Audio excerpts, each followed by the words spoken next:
So I'm very pleased that the issues that came up because, as I said, struggling through figuring out how it works is the best way to learn how to do it.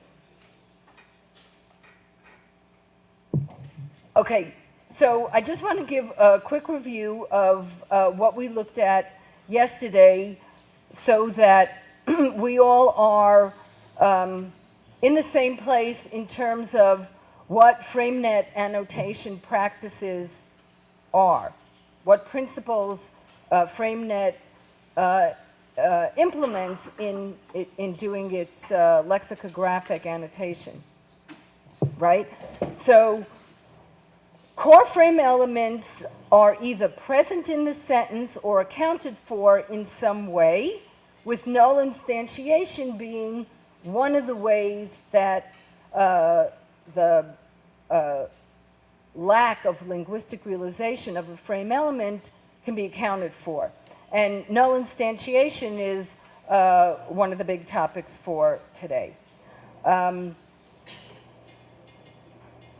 Generally, we take the approach of syntactic locality, that is, we annotate frame elements within the maximal projection of the target lexical unit. We also annotate full constituents, including prepositions that head prepositional phrases, because after all, the prepositional phrase is part of that constituent. And we looked at this sentence: Vittoria retaliated against her boss for being dismissed by leaving the office keys.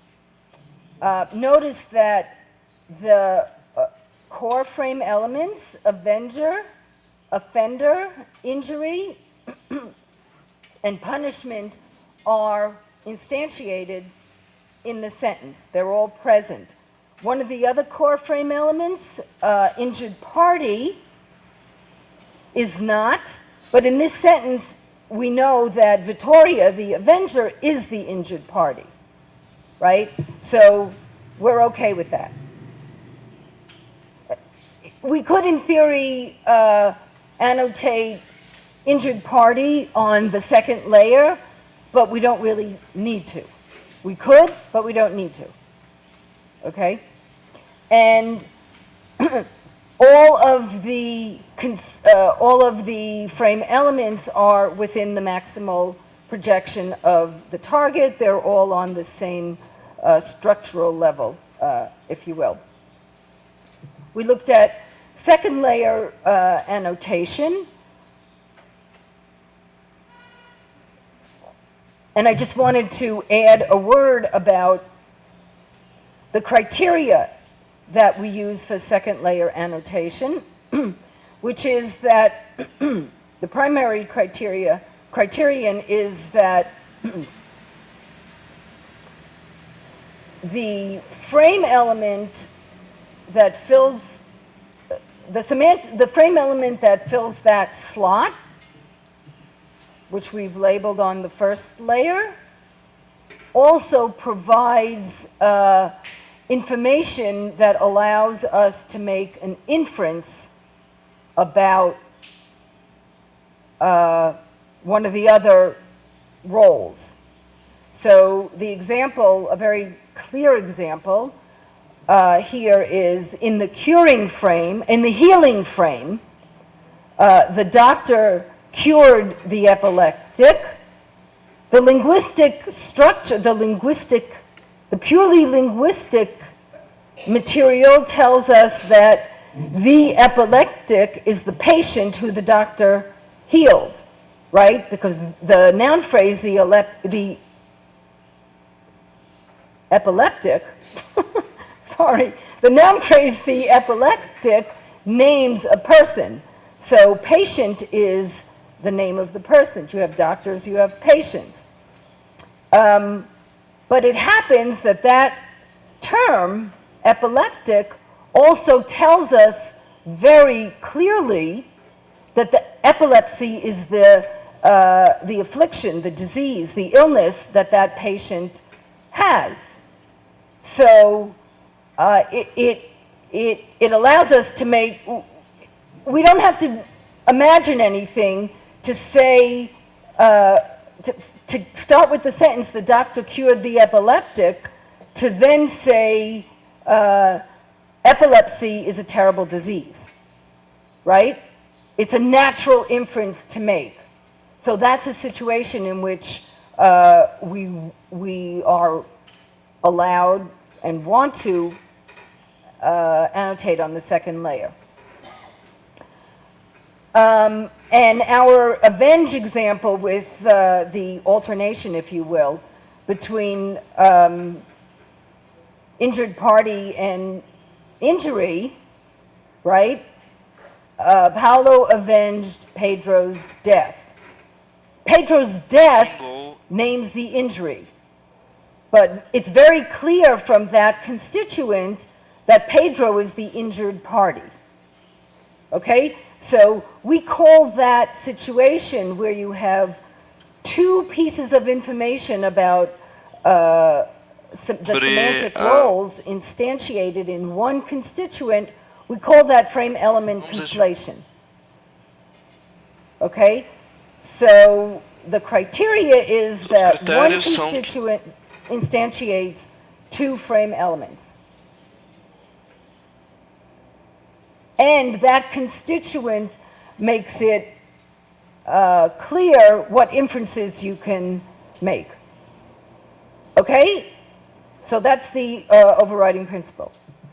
Now I want to go start looking at special circumstances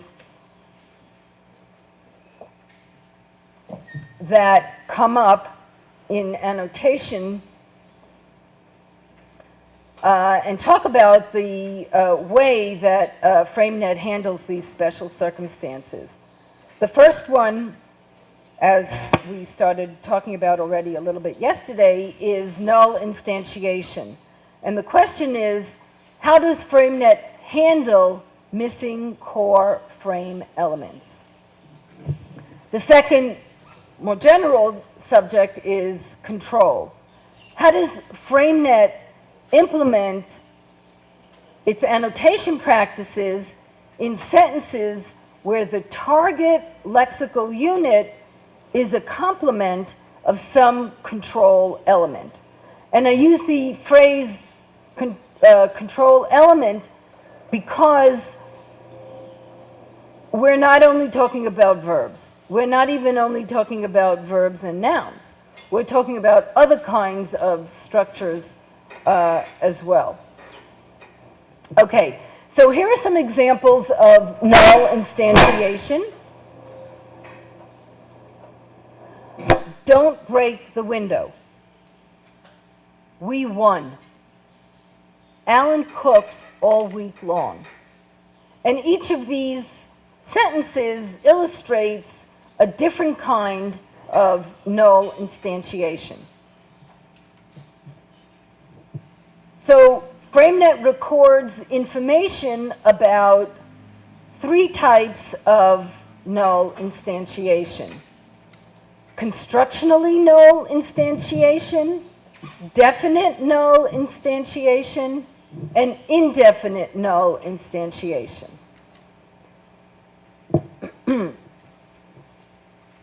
Constructionally null instantiation is when a grammatical construction in which the target lexical unit occurs licenses the omission. And typical types of structures that license constructionally null omissions are imperative sentences, passive sentences where there's no by phrase, agentless passives we call them, and independent gerunds and infinitives. That is, there's no explicit subject for that part of the sentence. So let's look at some examples of these from frames that we've already discussed a fair amount.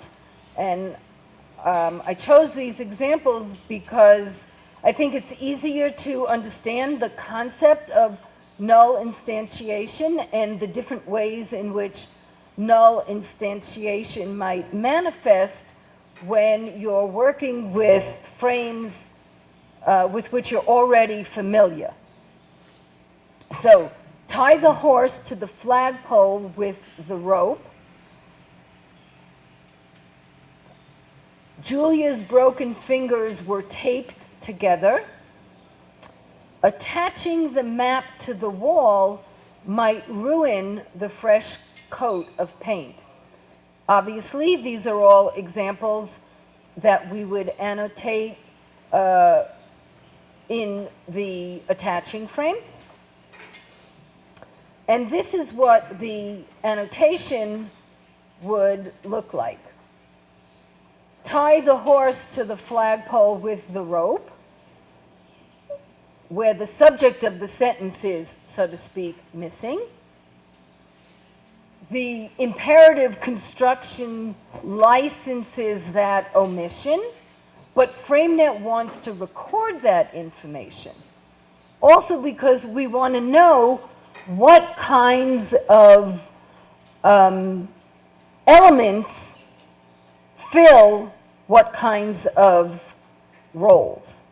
So what's a typical semantic type of a noun that can fill the agent role in the attaching frame even when it doesn't occur in the surface of the sentence?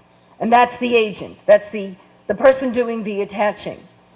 So we mark that on the sentence. And the next slide is going to show you what that looks like in the database, because after all not in the database, sorry, in the FrameNet desktop, all annotation is done from within the desktop software. The other frame elements are annotated in the usual way that we annotate frame elements, but there's a special way to mark the sentence to say, I know there needs to be an agent frame element here. It's missing because of constructionally null instantiation. And the same is the case for the other examples. Julia's broken fingers were taped together. The agent is missing because of a constructionally null instantiation, right? This is an example of what we call an agentless passive. There's no surface realization of that frame element. And in the last sentence, attaching the map to the wall might ruin the fresh coat of paint. We know that someone had to have attached the map to the wall. Okay? So in the next slide, I know it's difficult to see, but when you get the PDF from the course website, you'll be able to look more closely and see that what we have right next to each frame element label is a pull-down tab that allows the annotator to mark null instantiation. So the annotator pulls down the tab and chooses which kind of null instantiation this frame element illustrates. In our case, it's constructionally null instantiation. Okay, any questions about constructionally null instantiation?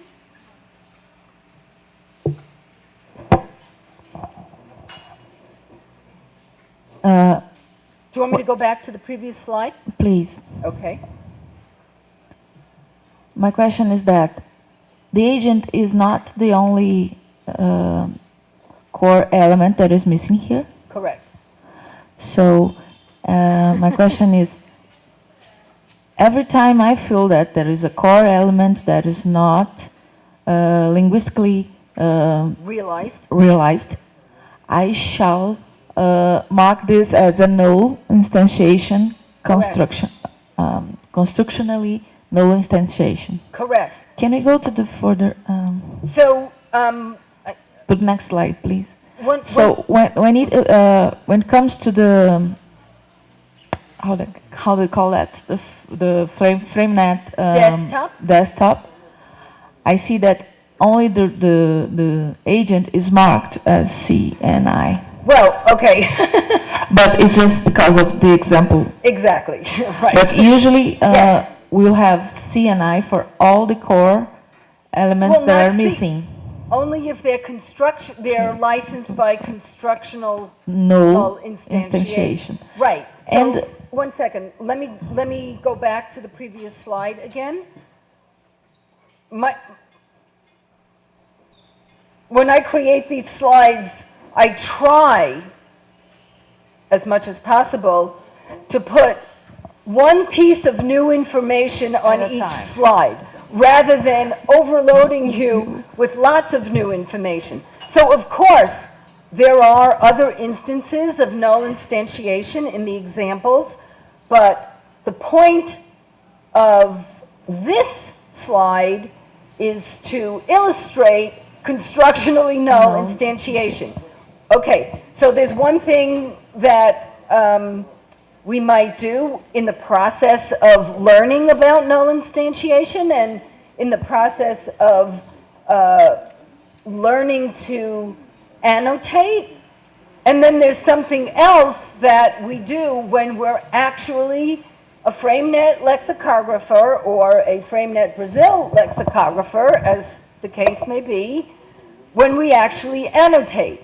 And when we actually annotate, of course, we want to annotate accurately and completely, right? I see. So the possibility, but there's another point. So let's go to the picture again. The possibility exists for the annotator to annotate more than one type of null instantiation for a given sentence. Indeed,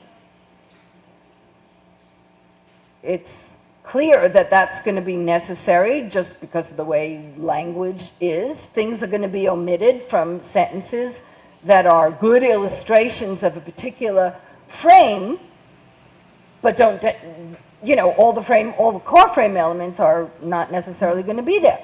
What's important to know about the way the desktop was designed and developed is the following.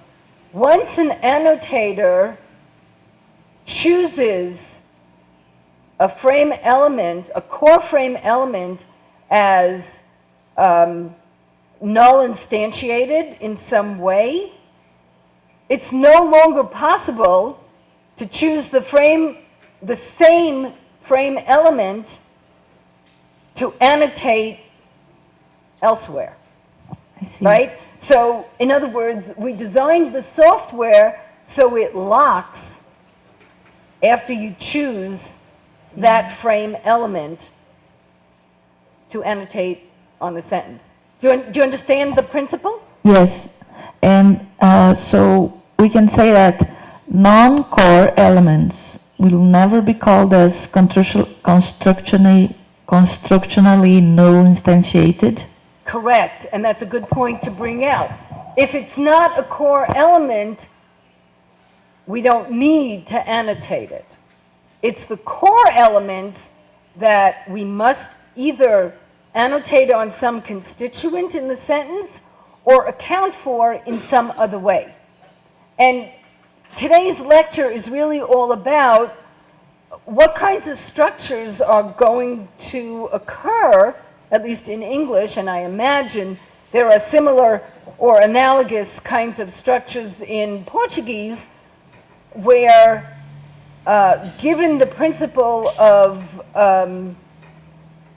maximal projection of the target lexical unit, where are we going to find the linguistic material for annotating one of the core elements? right? We don't need to worry about that for non-core frame elements.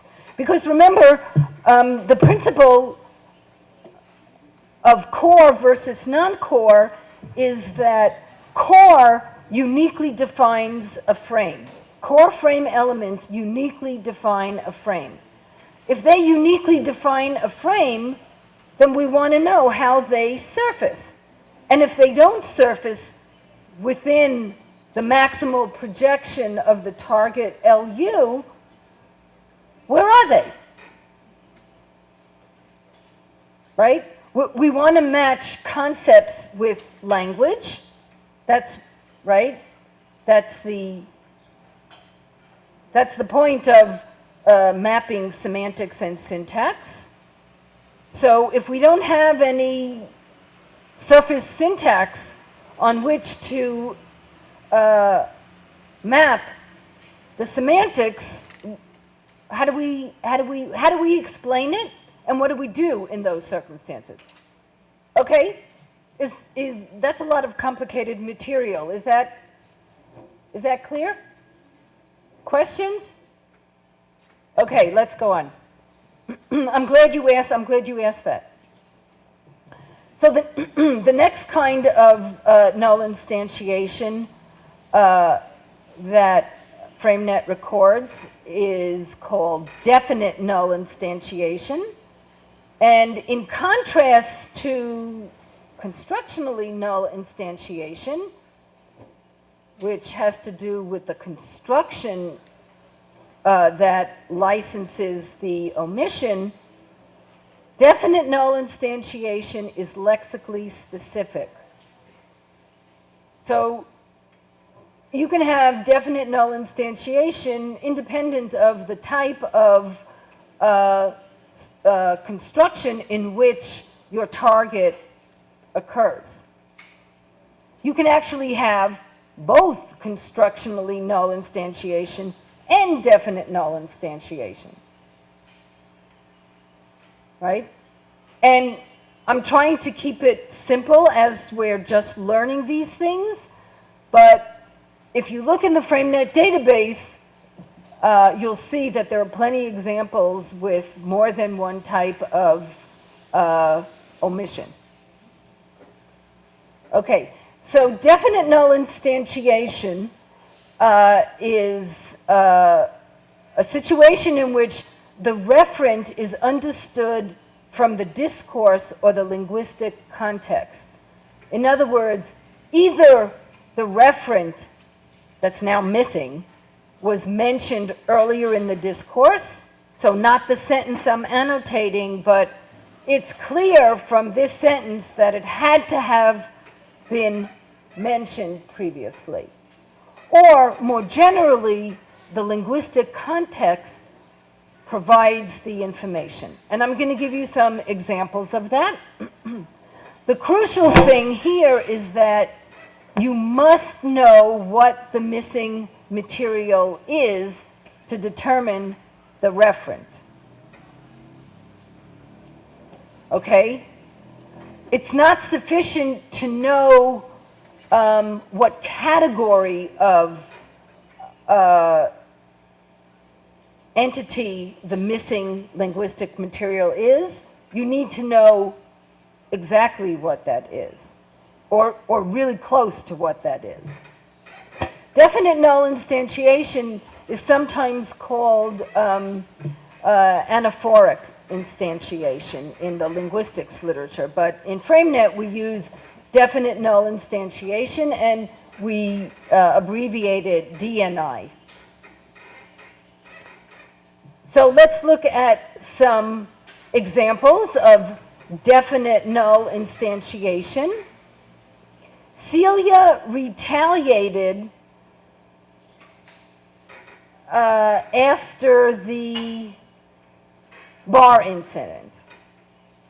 What is missing? What element? This is from the revenge frame, right? So what element is missing? Right? Remember the frame elements of the definite null instantiation. Oh, I'm sorry, what did you say? I can't find the offender. Oh, correct, I apologize. I have something, I'm already ahead of the game. Right, you can't find the offender. Right. You know that there must have been an offender, because otherwise, why would Celia retaliate? Right? Someone must have done something to harm Celia. Right? That is definitional to the revenge frame. Without an offender harming someone, there is nothing to talk about in terms of revenge. Right? It's not possible. Okay. What about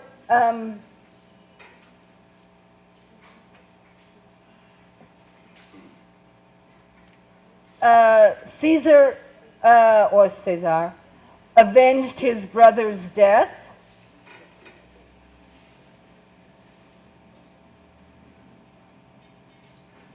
Somebody else. How about you? With a pink sweater. Sorry, I don't remember your name. Amanda. Não tem punição ali.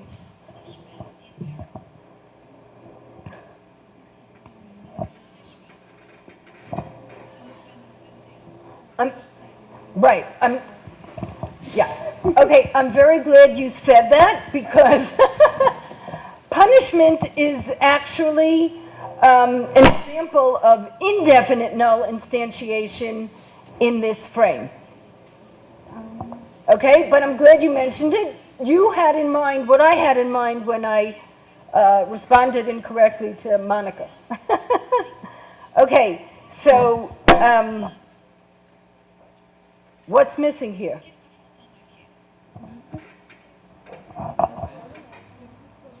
Exactly, the offender again, right? The offender is missing, right? So remember, we have the core frame elements. I should give them in the other order, maybe. Avenger, the person who is doing the revenge. We have the injury, that is what the harm was. The injured person, who was harmed. Is there a question? A concern? Yeah. In fact, it's quite the same. Karina was agreeing with Amanda that the punishment is also not there, and I was just explaining to her that it's indefinite. Oh, you don't know exactly how or right. What did Cesar did to avenge. Right. Okay. Yeah. Great. Did you want to ask something? No, I'm glad that came up, because there's an important difference between definite null instantiation and indefinite null instantiation.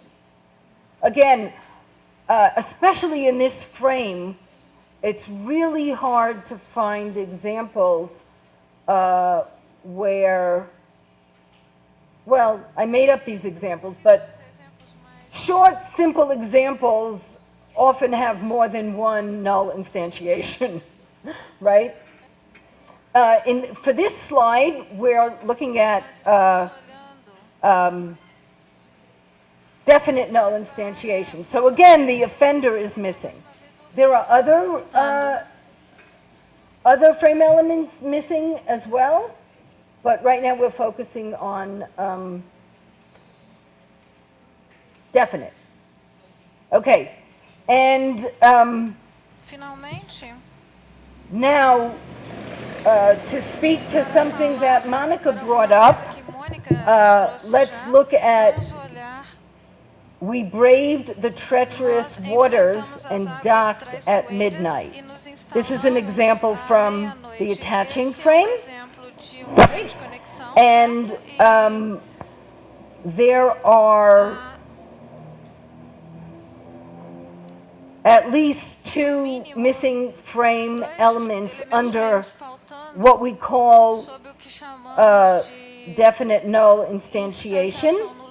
Only one of them is core. Oh, no, both of them are core. Sorry. Nucleares, me desculpem.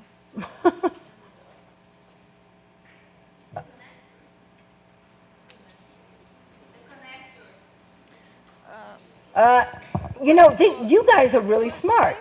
Connector is missing.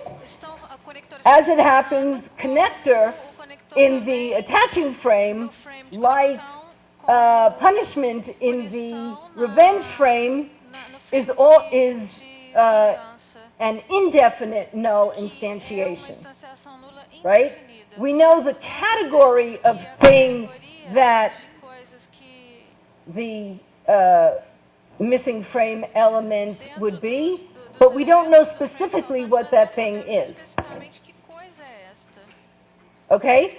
So let me go to the next slide.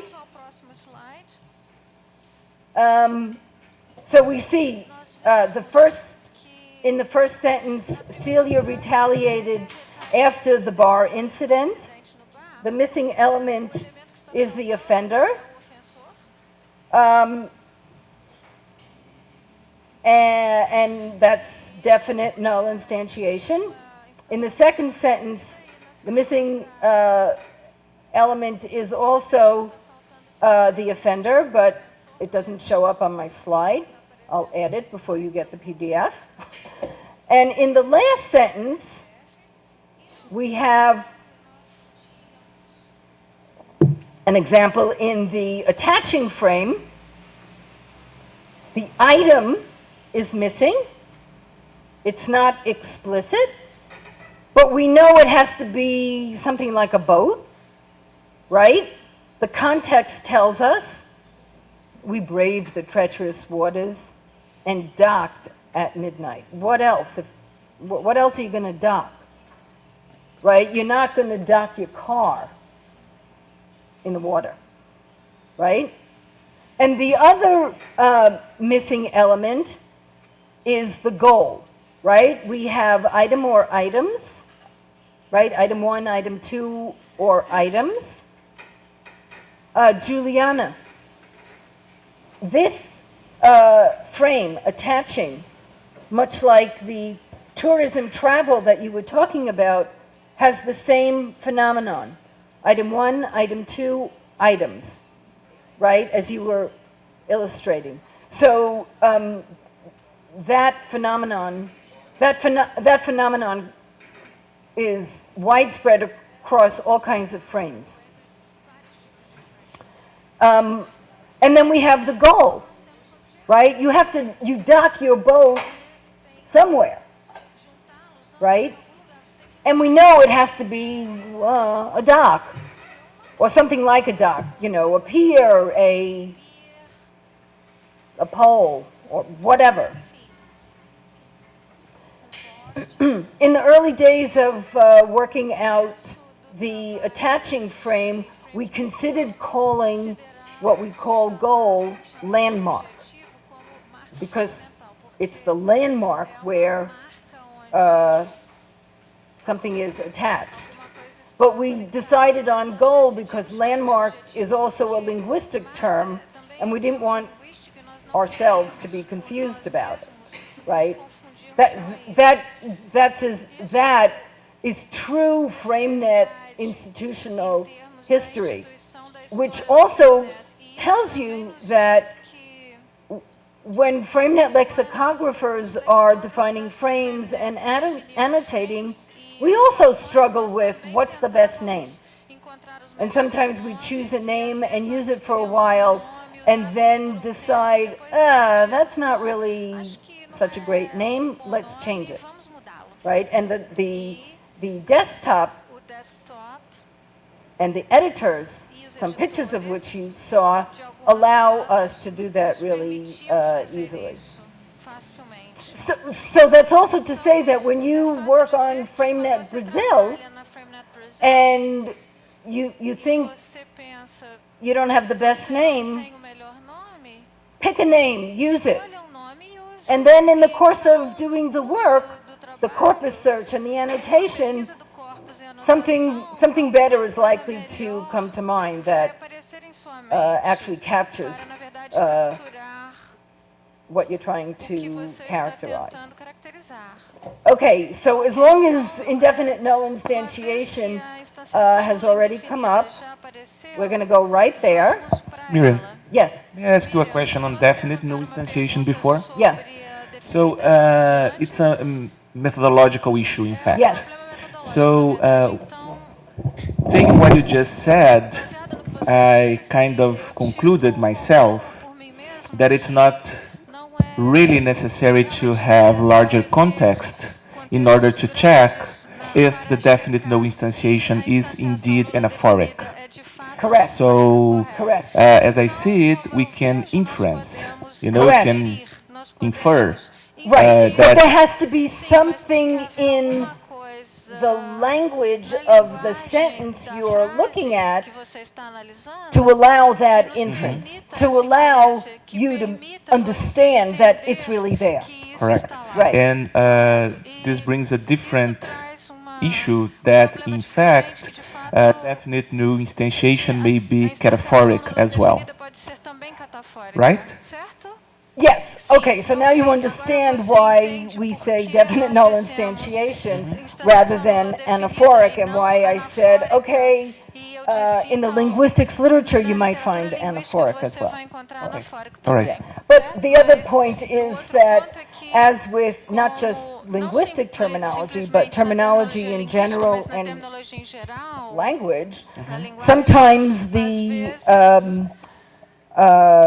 most salient member of a category becomes the name of the category. So I think anaphoric is also a cover term for anaphoric or cataphoric. All right. Right, so. Okay, thank you.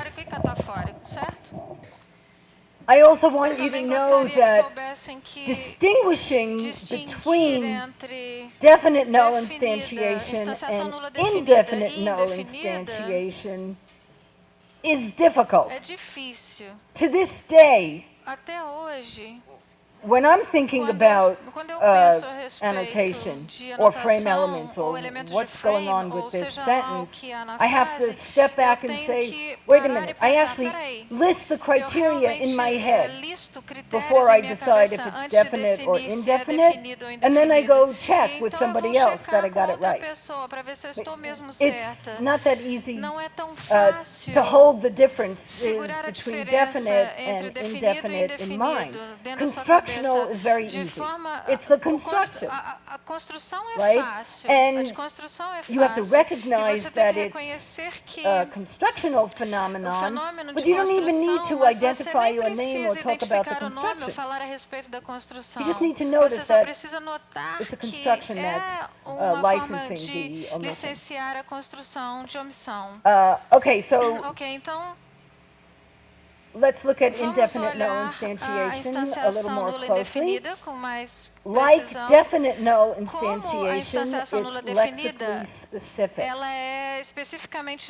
Right? So really, definite null instantiation and indefinite null instantiation are crucial for lexicographic annotation. Because you want to know you're annotating with respect to a lexical unit, and it's a particular lexical unit that's going to license the omission, and it's different kinds of, it's going to be one kind of omission or another, definite or indefinite. So a typical category of indefinite null instantiation is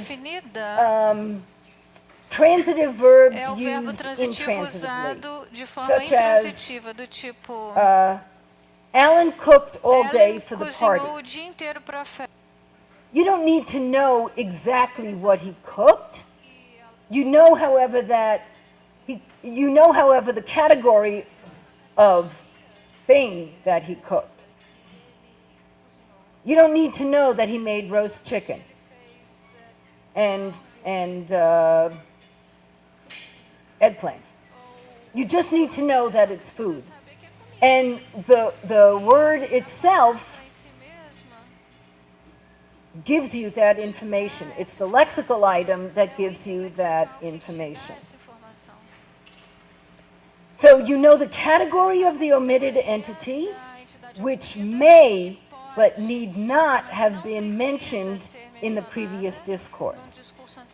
So this is the difficult, delicate matter that makes distinguishing between definite null instantiation and indefinite null instantiation so challenging.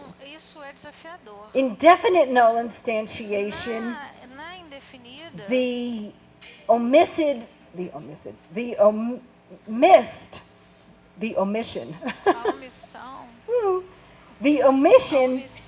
had to be either mentioned in the previous discourse or clearly inferable from the linguistic context. In indefinite null instantiation, it may have been, but it doesn't have to be. That's the crucial difference. Sometimes you have indefinite null instantiation where the omitted entity was mentioned in the previous discourse, but for indefinite null instantiation, it didn't have to be mentioned. So it's exactly that that makes it so difficult to distinguish the two. So let's look at some examples now.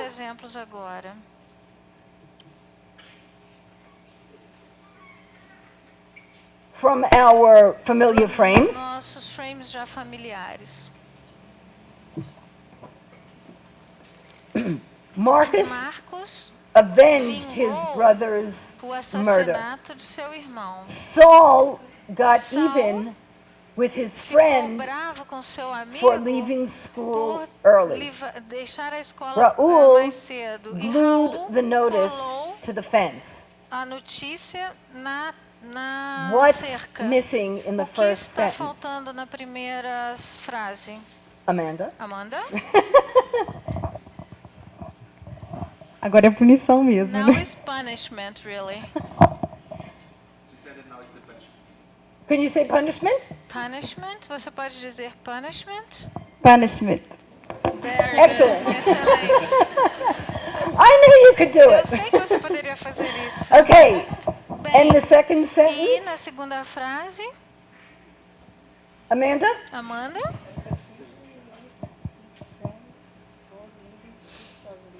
What's the missing Qual é element? o elemento que está faltando?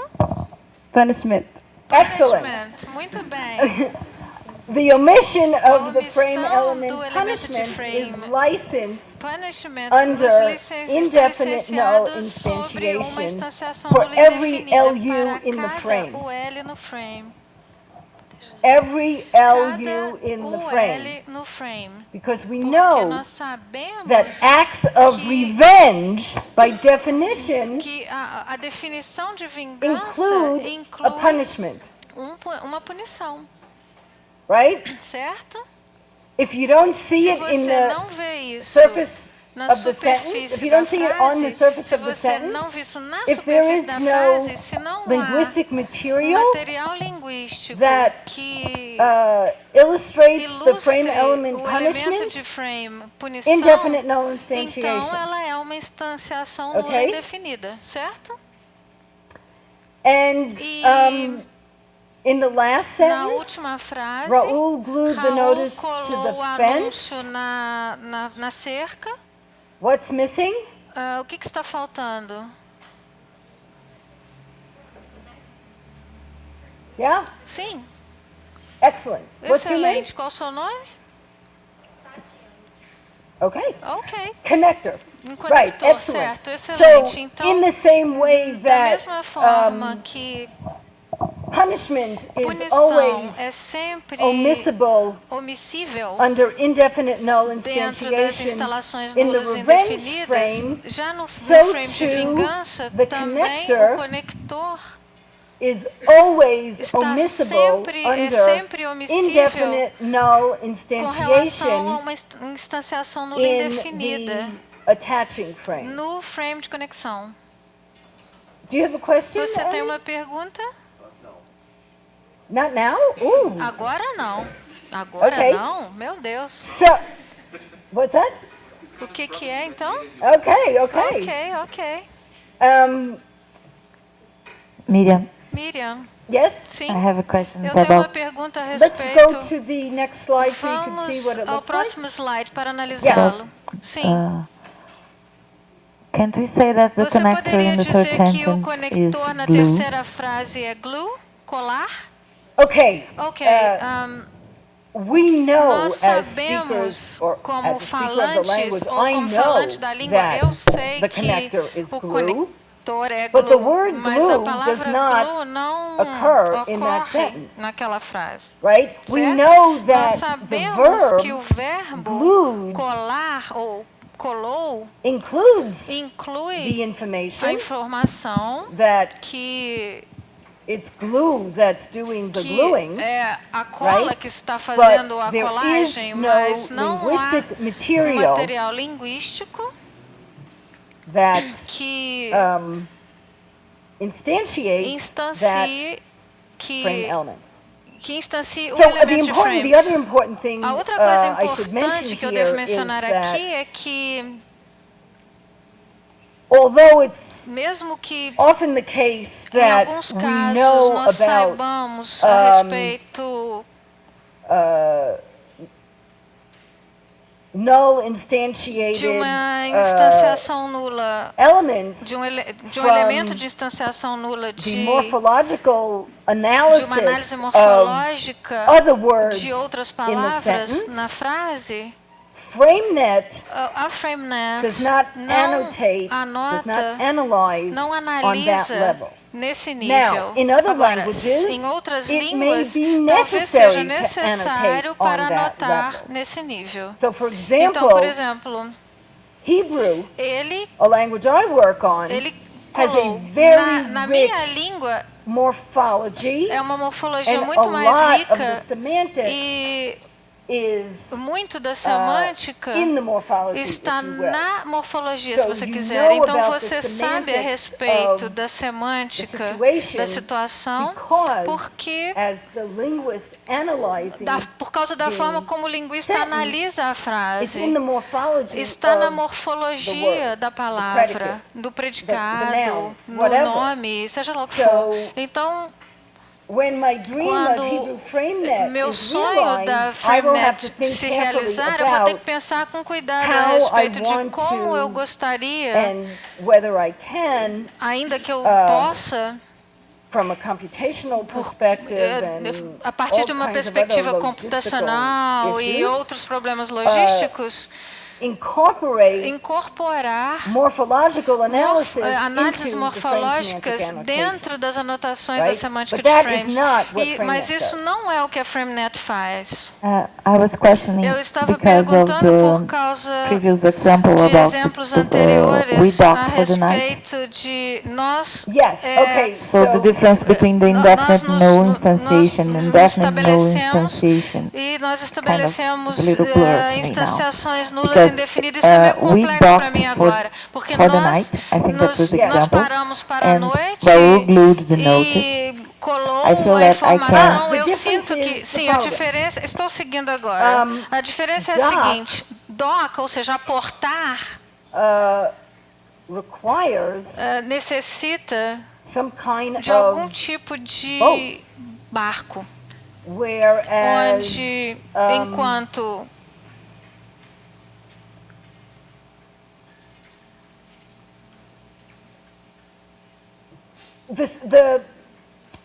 okay, ok. see how easy it is to Veja get como é confused? fácil se confundir.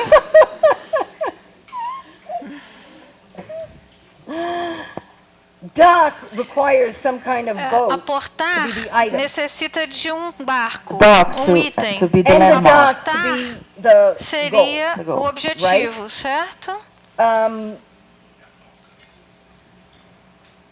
But Mas glue colar falar. We don't know Nós something não sabemos specific alguma about coisa the específica a respeito. This is very subtle. It's not Isso é muito necessarily sutil. glue. Não é I necessariamente can doesn't- glue with Right. Eu posso silver tape, for colar instance. com silver Yeah, tape, por it would exemplo. be a little Sim. weird in English to Seria say estranho that, but em inglês you dizer can isso, attach mas você pode something conectar with alguma a variety coisa of com uma entities. variedade It de doesn't matter what entidades. the entity Não is. importa o que sejam as You just know entidades, that there's você some sabe entity que há that's uma connected. entidade que está I see. Right, conectada. that's the Sim, concept. esse é So o it's a conceito. little Assim, subtle. It's much, é it's muito quite sutil, subtle. é bem It's quite sutil. subtle. You just witness Você confusion é that a happens when you're testemunha trying do to que distinguish acontece between quando você definite tenta and indefinite. distinguir entre definido e It's quite indefinido. subtle. É muito sutil. And E takes a long time to demora para That's all I can entender. É isso que eu penso. I think now Eu would be a acho perfect que agora place seria to um take bom momento para dar uma let's say paradinha.